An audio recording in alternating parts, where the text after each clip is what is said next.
I know it's been a couple weeks since we've been in Ruth, but we left off in chapter 2, the end of it.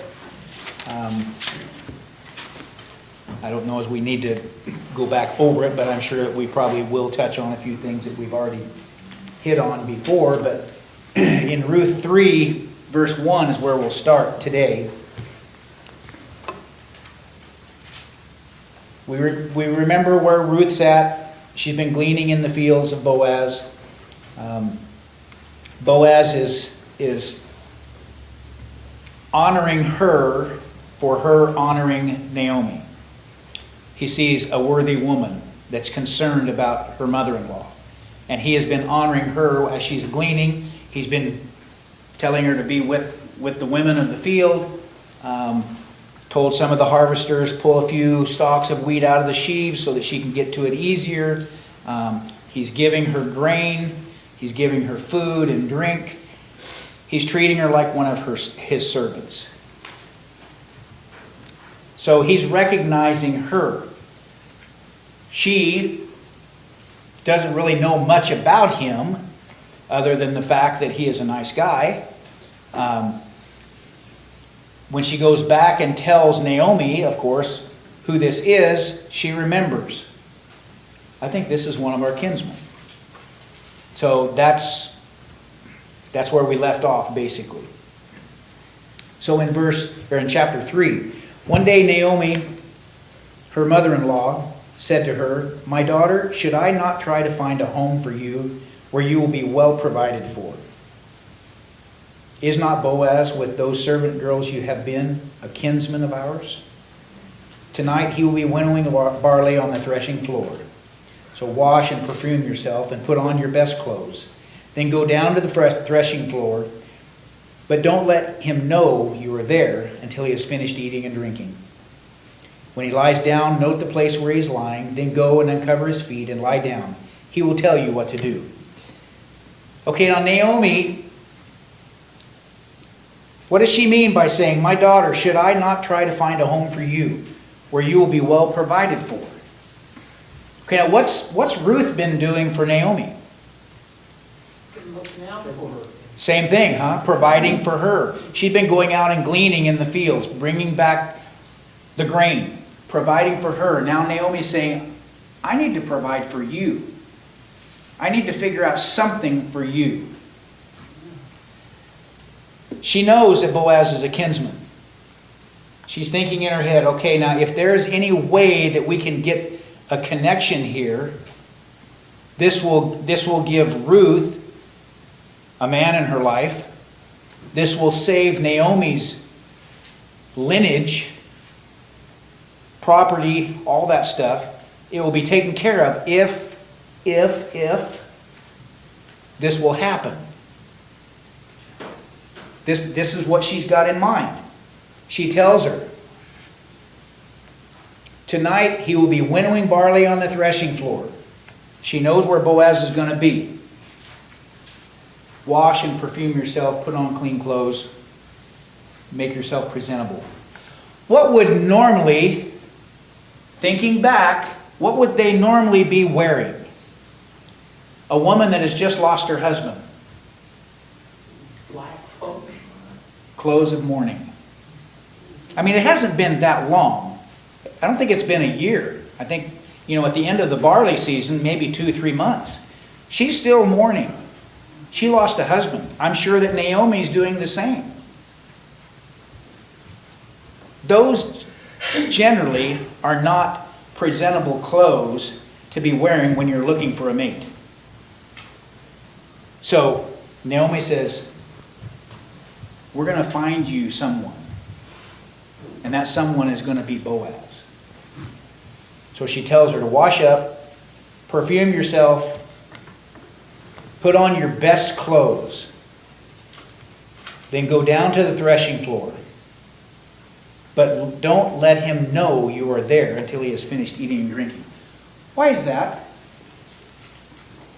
Now the threshing floor, when he's finished eating and drinking, this is probably going to be towards evening. This is the end of the day.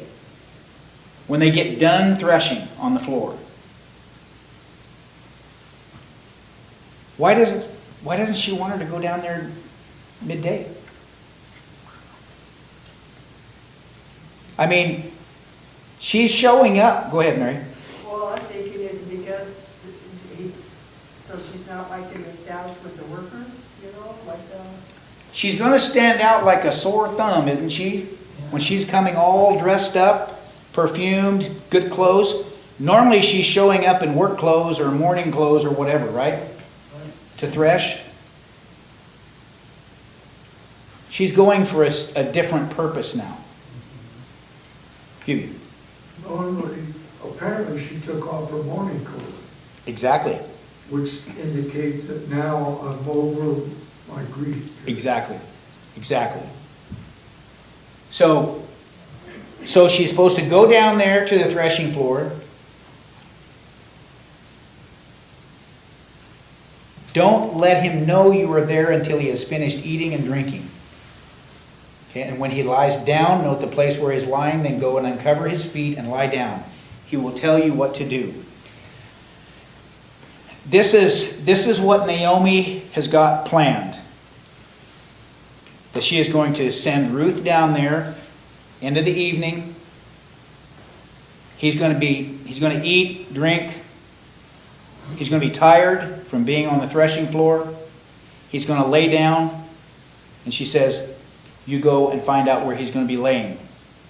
And you lie down next to him there at his feet.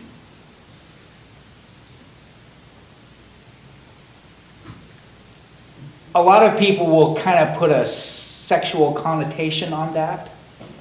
But that's not at all what it is. This is totally innocent. A lot of people will say, well, hey, you know, he's eating and drinking, so he's probably drunk. No. If you've ate a big meal and you've drank and you're tired from working all day, you're not drunk, you're just dog tired.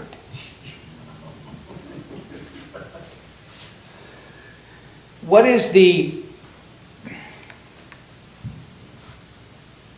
Then go and uncover his feet and lie down. He will tell you what to do. What does uncovering his feet mean? I mean, what does that have anything to do with being forward? Humbleness. What do you remember? I think it's in Exodus 22:26. It talks of when you're taking a pledge or a promise from someone that owes you money, they will give you their cloak. What are you supposed to do with that when evening comes? Do you keep it? You give it back to them. Why? Because that's what they're going to sleep in. That's their blanket. That's what they cover themselves with at night. That's showing honor. That's what Boaz is doing here on the threshing floor. He's got his cloak. He's covering himself to keep himself warm. Okay, if someone, you're nice and tucked away in bed and nice and warm, and someone comes and pulls the cover off your feet, how long is it going to be before you wake up? Right now. It's like, let's see, I'm getting a little chilly. Why is this? Why is this? You're going to wake up. That's what she's doing here. She's causing him to wake up, and then he's going to see who it is. Now this is at night. This is after he's already nodded off and went to sleep. The common thing at this time on the threshing floors, that was the place where prostitutes came. That was to satisfy the harvesters. They were men. Remember, this is the time of judges. Anything goes. As we read on here, Boaz does not want anything to look improper concerning Ruth. I think Naomi had the same idea when she told her to go in the evening. when no one is around. When the workers have gone to their quarters. So, when she goes, she lies down, then go and uncover his feet, lie down, and he will tell you what to do. How much faith is Naomi putting into Boaz doing the right thing? A lot of faith. I mean, she knows he's a kinsman, but she's putting a lot of faith in him, isn't she? And putting a lot of faith in God that he is going to deliver. But he's already, Boaz has already shown favor. He has. Throughout, so he already knows she's going to be kind because of how he's already treated her. Exactly. And on here, do we know, like, did he, whenever he went to sleep, because it makes a point of saying it was not till midnight when he woke up. Mhm. So there was a time passed when he discovered, when he rolled over, that's when he Mhm. realized, hey, there's something in the bed. Right, Or in the wheat. right. That's where he was lying. So I'm just curious how long that would have taken. I don't know. I didn't know if it said anywhere else. I think yours says midnight. Yeah, verse 8, at midnight, Oh, okay. the man was startled and turned over, and behold, a woman lay at his feet. Yeah. Mine says in the middle of the night, but yeah, midnight would be, yeah. I don't know. Yeah. Doesn't matter, I guess. Right. He eventually woke up. Right. But he did know how honorable Ruth was. Right. And he wasn't going to do anything to dishonor her. I think Naomi had the idea that, there again, I'm going to send Ruth to him, but she doesn't know what his reaction is going to be like. I mean, I can't imagine, I've seen it a lot of times, on TV and everything else, but, someone proposes in a prominent place to their would-be bride and they get turned down. How embarrassing is that? Well, what about this situation? What if Boaz says, I have no interest in you? I mean, you're a great worker. I'd like to have you as a servant. But he hasn't mentioned anything about wanting him as a wife, her as a wife, has he? Isn't he quite a bit older too? Considerably older.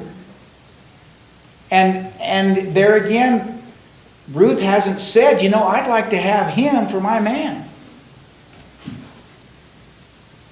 She thinks he's a great guy, but maybe a father figure. So we don't know exactly, but we know that they're doing this so that there is no embarrassment on either part. On either part. And you see that it's kind of interesting. You see kind of Moab, how he is, because Boaz. Sorry, he. I'm thinking of Utah, I guess. But you see, when he turned over, it says he was startled, and it's pitch black. He couldn't even see. I'm thinking, how would most people react? Well, they might be aggressive. Hey, what's here? Exactly. But instead, he said, "Who are you?" And she answered, "I am Ruth." So you see his character a little bit there. He wasn't real reactive until he had the facts. So Exactly. he was a pretty reasonable person. I mean, like I said, it was common for prostitutes to go Yeah. there. And who knows? I mean, it could have been a prostitute laying beside him. Right. Figuring, hey, I've got a few hours till morning. I've got to make money.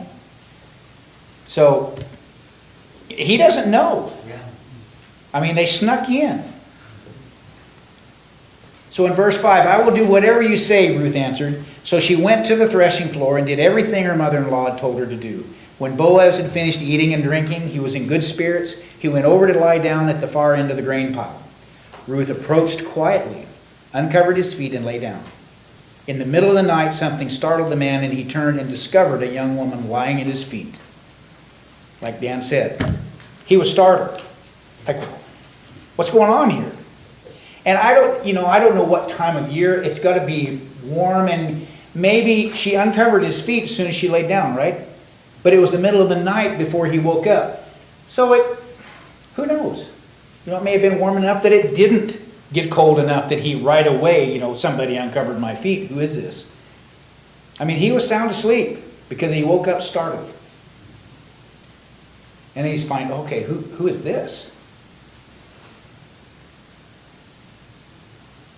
Who are you, he asked. I am your servant, Ruth. Your servant, Ruth. She said, spread the corner of your garment over me, since you are a kinsman redeemer. She's asking him to spread the garment over her. If we go to Ezekiel 16, that's a good one to look at. In Ezekiel 16, verse 8.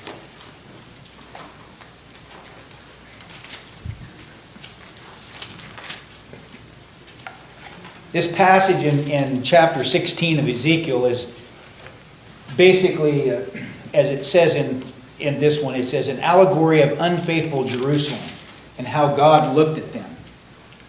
And if you look in verse 8, it says, later I passed by, and when I looked at you and saw that you were old enough for love, I spread the corner of my garment over you and covered your nakedness. I gave you my solemn oath and entered into a covenant with you, declares the sovereign Lord, and you became mine. It's God talking about Israel. It's the same type here. If he was going to cover her, then he was basically making an oath or a promise.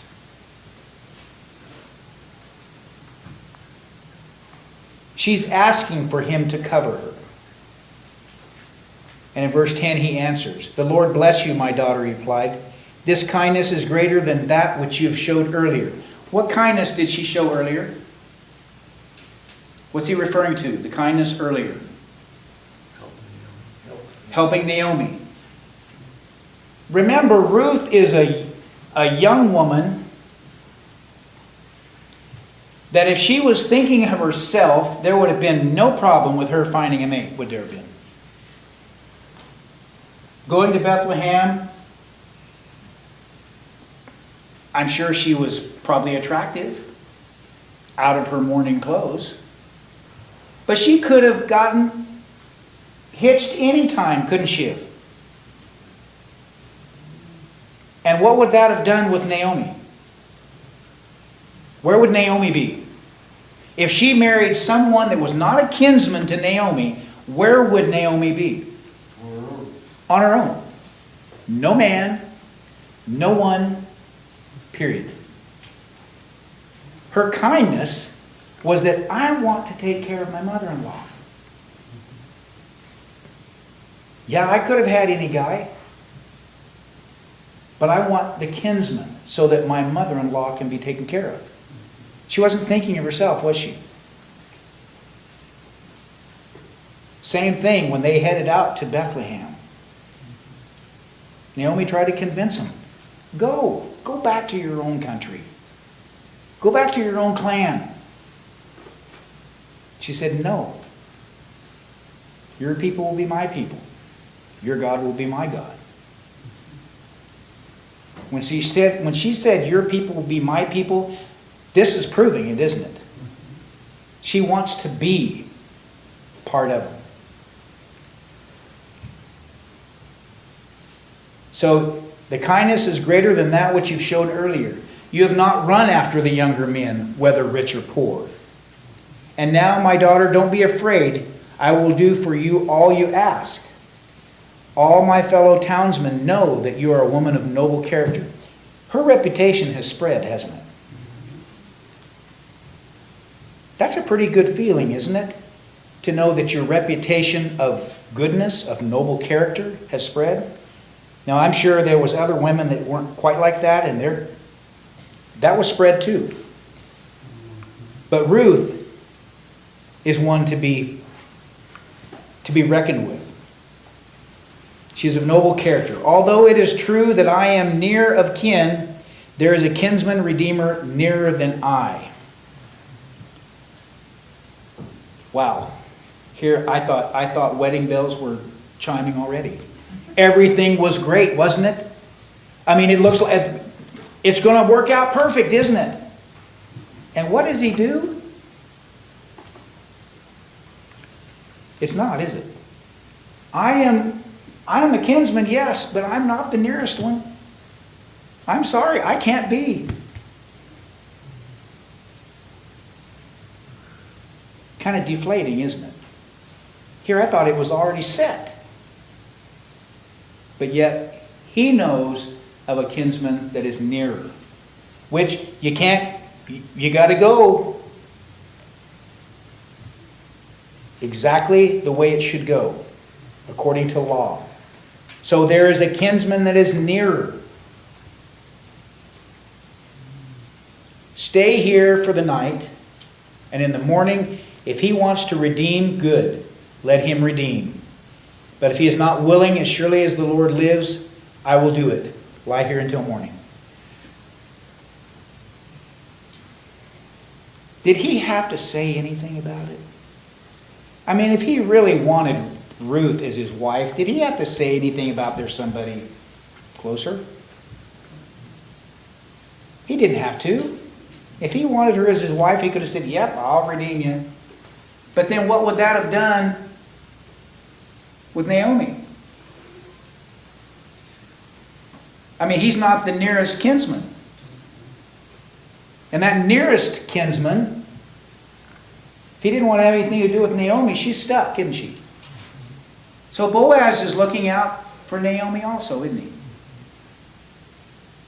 And he is going to be satisfied. Now, I don't know if I would have been quite that easy to get along with on that. Roger. That shows he had a conscience. Exactly. Because if he did do the right thing, that would have probably eat at him. Exactly. It would have been easy to let that slide, wouldn't it? I mean, it sounds good. I am a kinsman.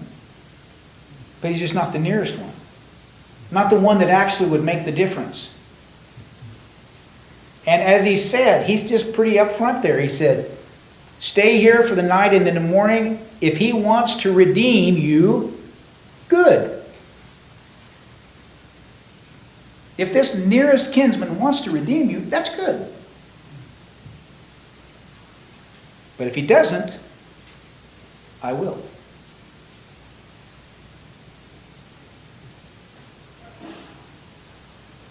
Lie here until morning.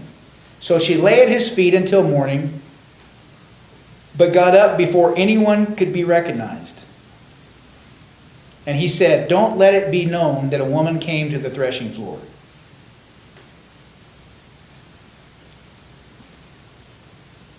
Why didn't he want it to be known?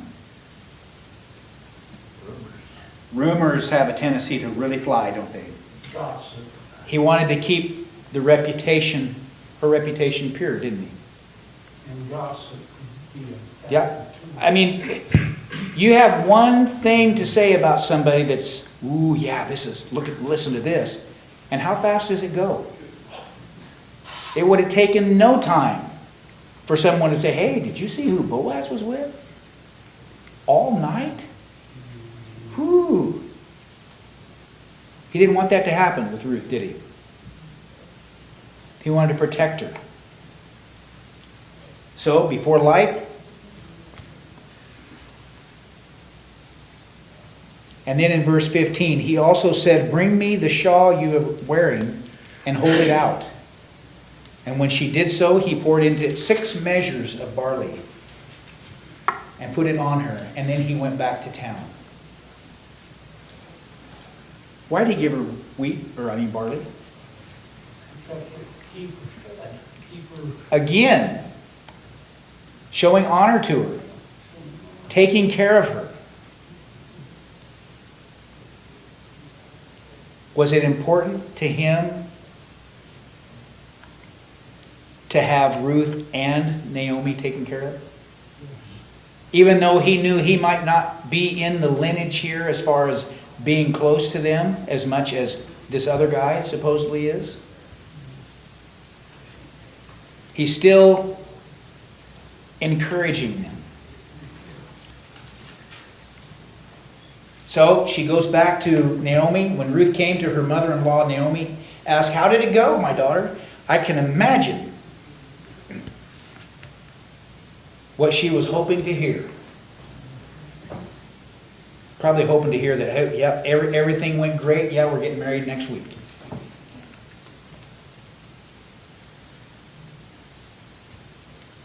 Then she told her everything Boaz had done for her and added, "He gave me these 6 measures of barley, saying, 'Don't go back to your mother-in-law empty-handed.'" Then Naomi said, "Wait, my daughter, until you find out what happens, for the man will not rest until the matter is settled today." Boaz is going to find out, this nearest kinsman, he's going to find out from him pronto, isn't he? He's going to go to the gates, went to the town gate, and that's where all the old guys, went and had coffee, talked. This is, just talk about everything, Well, he's going to go there, and he's going to find the nearest kinsman to Naomi, and he's going to see if he'd be interested in marrying Ruth, so that Naomi could be taken care of as well as Ruth.